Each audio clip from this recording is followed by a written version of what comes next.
Hello everyone, welcome to the third part of Ethics 2024 paper discussion. In the last two classes we have discussed the detailed approach for quotation based questions, and we have seen few challenging questions from section A, mostly the applied ethics part. Now in today's section we have the pending 5 question from section A. More than that, these are more like direct questions that is being asked from right from the syllabus, right from the PYQs. And these questions you can call it as the most scoring questions of Ethics 2024 paper. Now, these are where you should not miss. Any serious aspirant who have dedicatedly looked at the PYQs, dedicatedly looked at the syllabus, should find ease in these questions.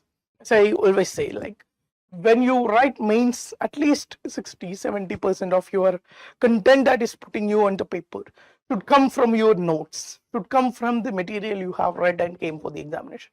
It should be not something which you have taught during the exam.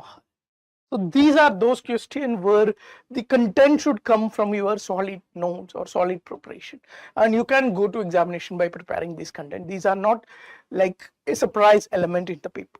That note we will start discussions, and among we will be focusing on the questions in the same way as we have done before. Like our major focus will be not on delivering the content but on having a crystal clear approach for answer writing in ethics. What exactly make you scores better, that will be we will be discussing, and what are the key takeaways we can implement for 2024 mains. So this is the first question of the day. Go through the question, then we will start the discussion.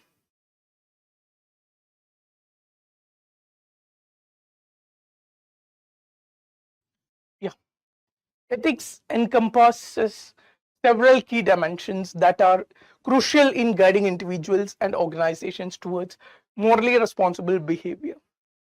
Explain key dimensions of ethics that influence human actions.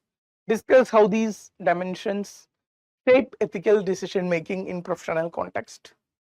Quite very easy question. What you're going to do, again, what I want to see is content is something which you develop all the time. You develop it by revision, by test series, through discussion videos like this. But what you should not miss out is how to structure the answer, how to split the answer into different parts. This is where the process of answer writing lies. And you should not make any mistakes in this. Here we have a very lengthy statement. You can intro, as I always say, what I'm looking at your intro, that it should be relevant. It should be fairly relevant. If nothing is coming into your mind, just simply define ethics. Just simply define ethics or role of ethics in one sentence. This all can be different type of introduction for this question. Again, we have two questions being asked. Explain key dimensions, that is directly picked from the syllabus. Dimensions of ethics, that is exactly being asked. So explain key dimensions is the first part of your answer. In body, you will be writing first part, the explain key dimensions of ethics. This will be your first part of your answer. Second part of your answer will be discuss how these parameters shape ethical decision making in professional context.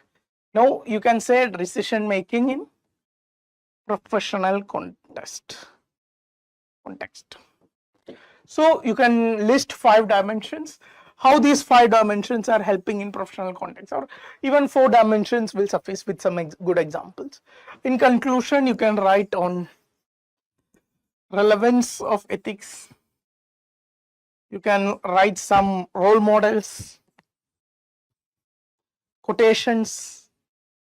All these are feasible in conclusion. This is how you structure this particular answer. Very direct question, not something like challenging topic or the content of the question directly picked from the syllabus. In question also you will find no difficulty. 2 separate questions are being asked and you have to answer those separately. You have to give separate space for the examiner. In intro and conclusion, intro and my focus will be to write something relevant, and don't overwrite. 2 to 3 lines is fairly enough. Same goes for conclusion also, 2 to 3 lines. Majority of your part should be body and at least 4 points for each part. That we're very happy to give you good marks for this. So this is a model answer for this. This is key dimensions of ethics which we will study. Here in introduction we have defined ethics. We have added one more statement on role of ethics. Ethics is what is a systematic study of moral principles, values, conduct that guide human behavior.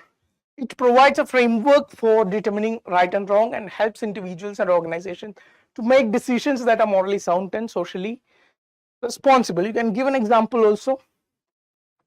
In particularly role of ethics, you can give an example of Ratan Tata. Why Tata is so much celebrated because of following certain ethical principles in life, as an organization principles. Then we have two different parts, the key dimensions of ethics, how these dimensions will be shaping. So these are the standard dimensions which you will find in any book. Normative ethics, what normative ethics is looking at, what you ought to do, what you should do, what is the right thing to do in a particular situation. That is what normative ethics is looking at. What meta ethics is looking, what exactly, what right means. Or if something is, we are saying right, say for example, very simple thing like don't lie. Now, why is lying a wrong thing? Or why is being honest a right thing?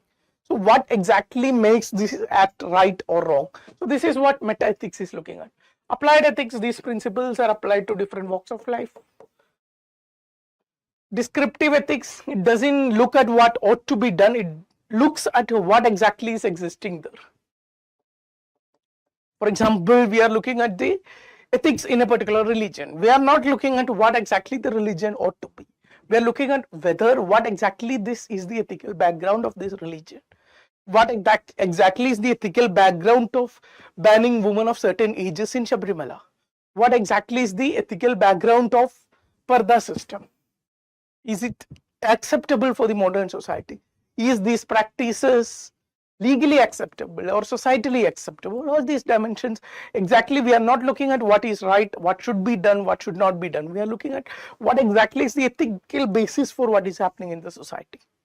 Similarly, professional ethics like code of ethics, code of conduct, in different professional situations, in job situations, how ethics can be expanded, how role of ethics can be expanded. All this will be looking in professional ethics. So these are 5 different dimensions of ethics. Simply need to explain this. You can give some examples for all of these. Then how these shape decision making in professional context. Simply what, for example, normative ethics, what ought to do. Lot of code of conduct, like medical code of conduct. What is he saying? What doctors ought to do, what medical professionals ought to do, that is what medical code of conduct is saying. Meta-ethics, evolving SC judgment. Supreme Court has many times reversed judgment. For example, the right to privacy, the 1960s judgment was decisively said that right to privacy is not a part of fundamental right. But in 2017, we have reversed this judgment and we have Supreme Court have came up with the verdict that right to privacy is today a fundamental right. Namely, we can see a lot of judgments are being overturned by Supreme Court. Now, what is that prompting? Earlier judgment wrong and now a new judgment has been put forward. You can see a classic case in the Roy verdict. What is this Roy verdict? This is in USA. It is under this Roy verdict. The abortion rights in USA has been legalized, like right to abortion has been given to the woman. Recently in 2022, this Roy verdict has been overturned by US Supreme Court. Now the governments of different states of US can come up with its own legislation banning abortions. Now there has been a lot of outcry against this. It is this particular verdict that gave women of USA the reproductive right, reproductive control over their bodies, bodily autonomy. This has a lot of social studies has proven that this is one particular verdict which helped the women to acquire more education, to delay their marriage age, go more into work, to actively participate in the economy. So there are a lot of social goods that came with this particular verdict, but in the current scenario, this verdict came to be overturned. So what is the ethical basis that changed from when we walked from 1960s to 2020s? Similarly, you can see a lot of examples in India also. Recently, we have this LGBTQ judgment in 2018. Then we have a right to marriage judgment case was running in Supreme Court, where Supreme Court itself has came up with this judgment that right to marriage is not part of fundamental right. Who knows, maybe tomorrow it will also be included as a part of fundamental right. On the other hand, the SC/ST subcategorization. There were earlier judgments in 2004 judgment, which Supreme Court said the subcategorization of SC/ST is not required. Today it has reversed its position. So a lot of cases, this is all we are speaking from a legal perspective.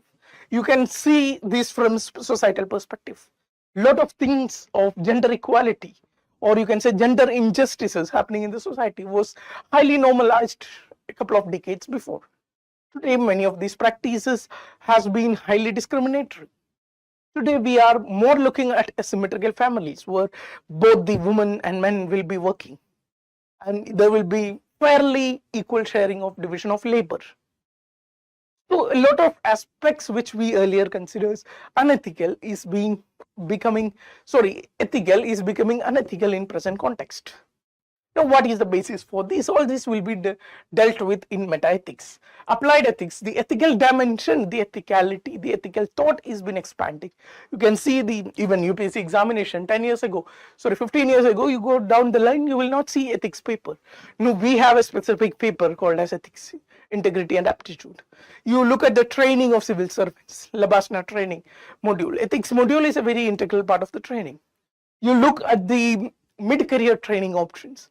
The Mission Karma Yogi, you will have a question also. Mission Karma Yogi training platform, public has access to this. Go through the modules. Ethics component is an integral part of employee training. Same goes in private sector also.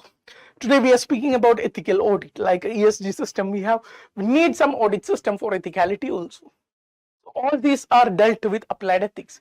The areas where ethics has finding its applications is expanding over a period of time. Descriptive ethics, like hotspots, like gender discrimination has existing in different organizations. All these are part of coming in the ambit of descriptive ethics. Conclusion, you can write about the relevance or significance, and you can write the conclusion.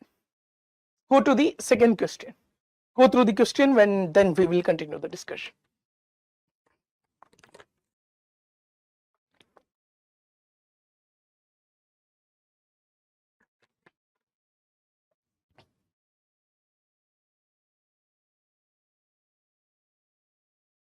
Yeah.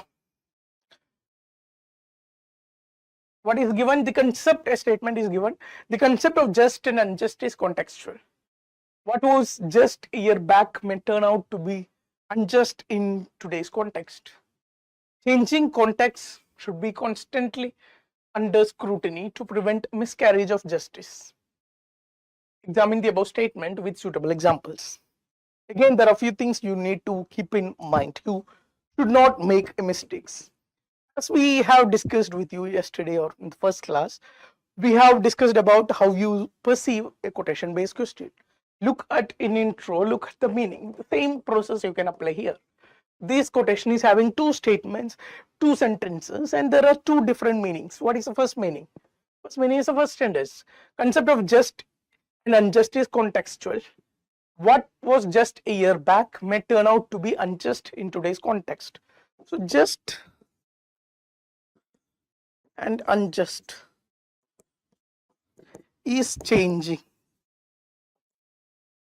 is situational. This is the first meaning of the quotation. Changing context should be under scrutiny to prevent miscarriage. Changing context should be under scrutiny. This is the second particular meaning. Now, what we did for quotation-based question, we were focusing on why. In this question, we are not focusing on why because we have a specific question that is asked after this statement. That is, examine the above statement. I have already told when we have examined, when we have analyzed, critically analyzed, all this what we are expecting is a pros and cons analysis. So what I'm going to do, supporting statements, supporting arguments, that will be my first body part. Against arguments, that will be my second body part. Then we will be having conclusion. So in supporting arguments, what I am going to support, that is the concept of just or unjust is constantly evolving concept. It is a situational concept. It is a contextual concept. Why it is a contextual concept, I will give 1, 2, 3, 4, 5. My target will be to give 5 arguments. Even if I read 4 arguments, it's absolutely fine. Opposing argument, that is, here we are giving arguments in support of relative ethics. Here we are giving arguments in support of absolute ethics. These will be the 2 dimensions, 2 parts of this particular major parts of this question. Why this is a quite very easy question? This is a quite easy question because this is one of the most repeated themes UPSC has been asked, that whether ethics is a non-changing concept or whether ethics is something that changes with time, changes with context. This has been continuously asked by UPSC. So this is something any student who have just run through the UPSC questions or previous year questions, or even if you have written some of the previous mains, you might have encountered questions on similar theme. So from that point of view, this is quite easy direct question which almost every serious student should prepare and go for the examination. If you are not preparing this and going for the examination, that means you are not keeping attention to the pattern of the examination. You are not keeping your attention to what is being asked. You are not keeping attention to what exactly is given in the syllabus. Need to more religiously do your ethics preparation. So what exactly is the answer for this? Introduction, you have notion of justice, you have like substantiating the statement. You can give some examples like decriminalization, triple talaq, Shabrimala, all these are classical examples we have just discussed. Supporting arguments, societal progress, ethics, concept of justice and injustice, that is so much interlinked with societal progress. Child labor, sati, all these were ethically accepted practices in our society. But as we entered the phase of Renaissance in 1800s, we entered the phase of modernity. We have reversed our positions on this. Today, sati and child marriage is not just illegal; they're societally not accepted. They're unethical. Technological advancement, like right to privacy. What is the reason why Supreme Court has to reverse its stance on right to privacy? Because there is technological advancements. The context of privacy in 1960s. What was the context of privacy? It was the case was related to whether the police has right to raid what is inside a car when the traffic or in road when they have been caught. So whether you can keep something hidden from the authorities inside your car, or whether the authorities have the power to just open it and check it. So the context of privacy was in that particular context we were speaking about privacy. Today the word itself has been hijacked into digital space. Today when I speak privacy, it has a digital meaning. It is correlated to cyber developments that is happening. It is correlated with data privacy. So this is what prompt the ethics of the society to change. Expanding notion of gender justice, human rights. The caste system is a classic example for this. Symmetrical families we have discussed. New challenges like climate change. Climate change is also like changing our perception of justice, changing our perception of development. Development should come at what cost? Or is development at any cost acceptable? All these have ethical dimension. The cost of climate change, who brand the cost of climate change? Mostly the marginalized communities, mostly the coastal communities. Economic factors, arguments against, that means arguments in support of absolute ethics. Cultural preservation, crux of Indian culture is not changing. Indian culture is something that is evolving from over 2000, 3000 years. Rigveda, we date back to 3000 1000 BC or 1500 BC. So for 3500 years, our culture has been evolving. And throughout history, this culture has been questioned. This culture has been threatened. This culture has adapted to these changes. From the times of Buddhism, what was the basis for rise of Buddhism? It was nothing but challenging the existing status quo. So challenging the status quo or challenging some certain practices existing in the society doesn't mean that you have to completely overturn the ethical thought that is existing in the society. Some integral component has been continuing from 3500 years in the society. So there is concept of continuity, there is concept of self-preservation in culture of Indian society, and you cannot overturn this all of a sudden. Similarly, legal stability. Stability of the societies, any society, if you need stability, you need to some extent common way of thinking. You need shared value system in the society. And when there is no shared value system, then there is high chance for activities like protest, activities like violence, activities like uncontrolled public anger dispersion. So public will lose trust in organizations. Similarly, moral relativism. I am the only one right. If I go by the principle, I am the only one right, and if whole individuals of the society go with the principle, I am the only one right because I am doing it, then we don't have any end to what exactly can be right. This is a very strong argument which has been given by government in Supreme Court in case of right to marriage or in the case of LGBTQ case. So the government is saying that if individuality is the basis, then we don't have any end to these kind of arguments. It is good for me, I am happy by XYZ Act, so it should be legal or it should be permissible. If this is the basis of act, this is exactly what is moral relativism. If this is the basis of legalization or social acceptance, then there is no end. This is a slippery slope. That is what government has argued in the court. Social regulation similarly requires a stable set of laws, stable set of why, again a very strong argument, why we are not becoming thieves or pirates or something like that. Mostly, if you look at India, the number of police per population is considerably too huge. We don't have enough police force to actually control the population of the country. Still, in despite of all this chaos, how order is maintained in the society, it is because of the collective responsibility, collective value system that is existing in the society. More than power, it is the value system through which people are controlled, and value system comes from ethical thought.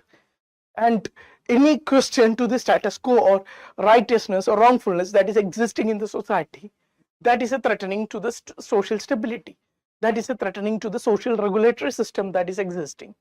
So you can see a lot of arguments against it. Conclusion, you can write the concept of justice in inherently dynamic. A balanced conclusion is being written here. You can go through this.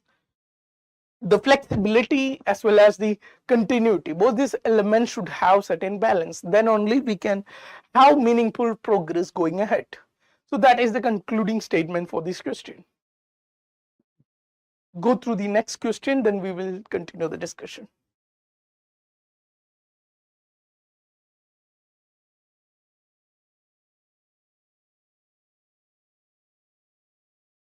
Yeah. Mindless addiction to form, ignoring the substance of matter, results in rendering of injustice. A perceptive civil servant is one who ignores such literalness and carries out true intent. Examine the above statement with suitable examples or illustrations. Again, this question is very much in line with what the previous question we have discussed. Again, why we have put this question on easy category? It seems philosophical, it seems quite a difficult question. Do one thing, you take the 2022 paper, take what is the first question. Very first question and read this question are exactly, absolutely speaking of the same thing. Absolutely same theme. That what should a civil servant focus on? whether he should focus on the peripherals or whether he should focus on the core aspects. This is exactly what is being asked in 2022, which has been repeated in 2024. So our intro will be what exactly this statement is saying.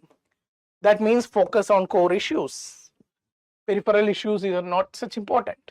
Now in body, again we have the keyword examine here. So I'll be dividing my body into two parts. One is one set of supporting arguments, another set of against arguments. My objective will be to give 5 aspects, 5 points in each. Even if I'm giving 4 points, I will be a happy person. Conclusion, you can either go with one side of it, you can go with the quote itself, or you can give something like a balanced conclusion also. Again, in supporting and against, if you're seeing you have more argument on the support, you give say 6-7 points here and 2-3 points only here. This is how you should balance when you go to one-sided quotes. This is more like a one-sided quotes. You can have much more arguments in support of the quotes rather than against the quote. So rigid adherence to form. So what is the meaning of the quotation that is being used in introduction? You can give some examples also. Rigid adherence to rules and procedures, form without considering underlying purpose or intent, that is substance, can lead to unfair outcomes. An effective civil servant should prioritize the spirit of the law over its literal interpretation. Some examples are judge's interpretation of laws, police officer's power of discretion. Now, what are supporting arguments for a civil servant to focus on the form and not form? Civil servant should support the substance and not form. What are the supporting argument for this? Contextual, like one is the context. Civil servant, whenever applying certain laws, whatever laws that is we are passing, it only gives you a framework. Now, how this law to be implemented? That depends on what is the context. Even a same law, if it is being implemented, how it is implemented in rural areas, how it is implemented in urban areas, you need to have differences for this. You need to look at the sensitivities at tribal areas. You need to have variations for the law. That's why we have 4th schedule, 5th schedule in the constitution. Similarly, depending on the regional demands, regional context, regional cultural values, you need to adapt the existing laws to the system. A civil servant should be aware of that. Flexibility, focusing on the core will give civil servant flexibility. Otherwise, it lead to red tapeism, rigid bureaucratic attitude. That's why our bureaucracy is being like negatively famous for this bureaucratic attitude. So this also, if you want to come out of this, you need to improve your connect with the people. You need to look at what is the actual substance of the laws. It will improve efficiency. Strict adherence to the laws may lead to roadblocks, may lead to unnecessary bottlenecks. Similarly, social justice, innovation, public trust, all these are different arguments you can connect with why a civil servant should focus on the substance rather than forms. Now, what are the against arguments? Arbitrariness, focusing on the substance and giving flexibility. It also comes with a lot of discretionary powers, and discretionary powers is only good when it is used responsibly. Is not used responsibly, then the whole system is under imbalance. Legal challenges, of course, there will be legal challenges associated with this. Rules over regulations. We have this passing of ball attitude. We have seen this kind of attitude in banking sector. Despite the government bringing up a lot of laws, managers are reluctant to take decisions on NPS. Why they are reluctant? They are feared of different agencies like CBI, CVC. So they are like media. They are simply passing the ball, simply taking no decisions. So all these are outcomes of when a civil servant focus on the substance. Accountability gap, scope for erosion of rule of law, potential for corruption, can be scope for misuse. Complexity of training, like civil servants, there is higher demands from civil servants. If a lot of discretionary powers is given, the civil servant should be equipped also to use these powers. Otherwise, the vested group will be misusing these powers. The vested groups will be forcing the civil servant to take action in a certain directions. In conclusion, what is required is a balance between form and substance. Go to the next question. This is also quite directly taken from the syllabus question.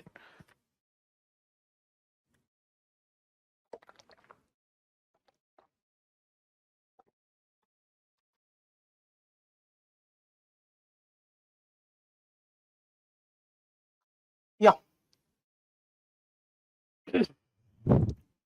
The code of conduct and code of ethics are the source of guidance in public administration. There is a code of conduct already in operation, whereas code of ethics is not yet put in place. Suggest a suitable model of code of ethics to maintain integrity, probity, and transparency in governance, right? So what you should be writing for this particular question? Again, very simple. There is one thing you should keep in mind. We have a statement that is given. The statement is speaking about code of ethics, code of conduct, how it is good in administration, how it is, one is already in operation, one is already not in operation. So you have a statement. Now in introduction, what I'm going to do is I'm going to give life to this statement. I will give some data, some examples, some laws in support of the statement. I will explain the statement, meaning of the statement in my own words. These all will constitute my introduction, and I'm not going to write 2-3 line introduction. I will extend the introduction to a half a page because it's substantiating one part of the answer, that is explaining the statement. Now then the majority of my answer will be suggest suitable model for code of ethics. Code of ethics model. Here I need to make points. Now what is the best way to do this? Divide this. What should be the values? What should be the legal basis? How it should be implemented? How ground level adaptation can be given? Think of different stages of process required in a code of conduct. Now how this will help in improving the governance? If you are given the task of listing code of conduct for your organization, wherever you are working, if it's government or private, what are the factors you would take into consideration? What are the values you should consider? What are the conflicts, ethical conflicts that is coming in this organization? And what are the values people should follow in these conflicts? Conflict of interest, how you should manage it. And what are the support system available? Like box, we need ethical boxes with grievance redressal systems. We need, if somebody is raising voices like whistleblower, we need better whistleblower protection systems. So further, how it can be implemented? It should be a part of contract of the employee. It should be clearly pasted in the organization. So it could be divided to different departments of the organization. Different departments can have different code of conduct, code of ethics. So what are the nuances you should keep in mind when you're designing an ethical code of ethics? And how it will be helping the organization for these certain values like integrity, probity, transparency. Write these down 5-7 points, you will easily get your answer. In conclusion, you can write something like a way forward conclusion where government should pass a law, or like we have code of ethics, we should also, it is time for India to implement a more integral code of ethics component into governance. You can look at the answer what has been given. So code of conduct and code of ethics, what is the purpose? Provide specific guidelines on expected behaviors of civil servant. While this is code of conduct. Code of conduct, what is the major difference? It gives specific do's and don'ts. While code of ethics gives an overall value system on how decisions should be taken. This is much broader, while this is a narrow area. Now in India, the code of conduct is operational through rules like All India Rules, Conduct Rules 1968. But a comprehensive code of ethics is not yet formally established. So these will form my introduction. More information, more arguments you can put. Suggested mode of code of conduct, code of ethics. define and establish values, clear decision-making framework, conflict of interest guidelines, whistleblower protection, continuous ethics education, ethical audit, ethical leadership, transparency mechanism. This is exactly what we have discussed. What you have to think if you are given the task of designing a code of ethics for your organization, what are different elements that is coming to your mind? What are you going to think for this? In conclusion, the model shall aim to create a comprehensive ethical framework that goes beyond merely compliance and fostering a culture of integrity, transparency in public administration. So this is like the overall vision. You are presenting the overall vision of this code of ethics document, that it should not be limited to compliance. It should be limited to practice, day-to-day practice that is happening within the organization. Last question of the day, Mission Karma Yogi. We have discussed this many times in the class. Question on Mission Karma Yogi. What is the question? Mission Karma Yogi is aiming for maintaining a very high standard of conduct and behavior to ensure efficiency for serving citizens and in turn developing oneself. So this is like the purpose of Mission Karma Yogi is given.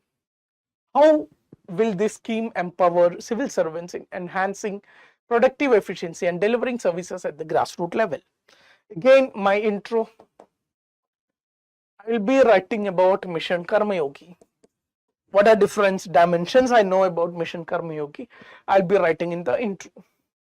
Now in the body, what I will be focusing, we have only one part of the question, but we can easily divide this one part into two. That is how Mission Karma Yogi will increase the productivity, productive efficiency. How Mission Karma Yogi will improve delivering of services, especially at grassroots level. And you can have a conclusion. Conclusion most probably will be a way forward based conclusion. So these are the two areas you should keep in mind. How Mission Karma Yogi will be increasing productive efficiency of the civil servants, and how Mission Karma Yogi will be increasing the services delivery at the grassroots level. Give 4 points for this, 4 points for this. You have your answer in front of you. So the whole crux of answer writing, that is lies in two things.